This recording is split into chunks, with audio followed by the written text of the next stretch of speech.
we are in difficult and dangerous times.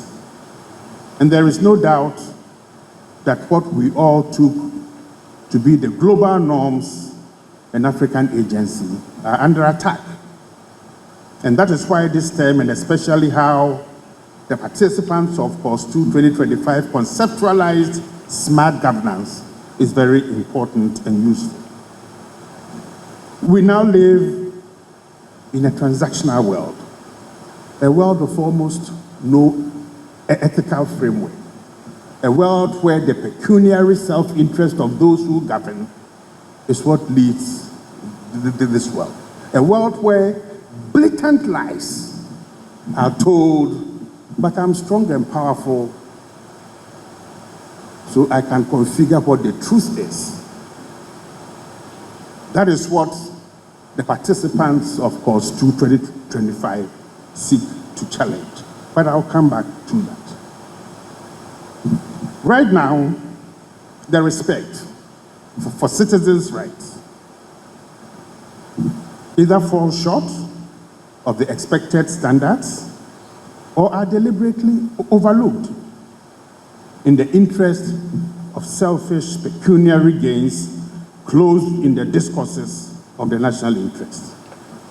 In such situations as we face now, we need leaders who are innovative and bold to find the requisite strength and the moral grounding to take the decisions that contribute to stability and growth.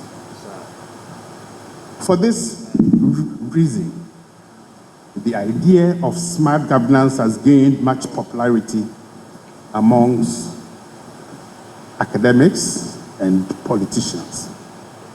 But we need to bring it down to ordinary people. However, one is the easy, empty rhetoric of smart governance, and the other is the hard grind to operationalizing this notion as a framework for sustainable development. In its very simplest form, the growing role of technologies in the functioning of systems, in making governments not only perform, but to rethink their performance. The role that they must have in a knowledge-based society becomes key. And it is this confluence, this interdependence, this relationship that is complex, ever transforming, ever demanding, that smart governance seeks to deal with. Let me emphasize two things.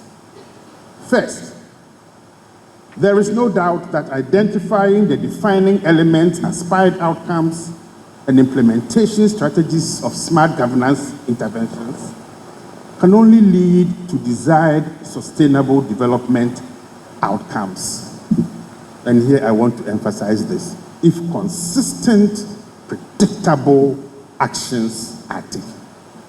Unfortunately, we prefer to talk and we don't like to take any action. Two, to make the notion of smart governance useful and practical for those that you seek to serve, the different dimensions of this concept must be presented to representatives of citizens to contribute to and to measure what they see as key elements and outcomes of the smart governance that they want. My point here is very simple. Enough of the sloganeering, and let's get to action.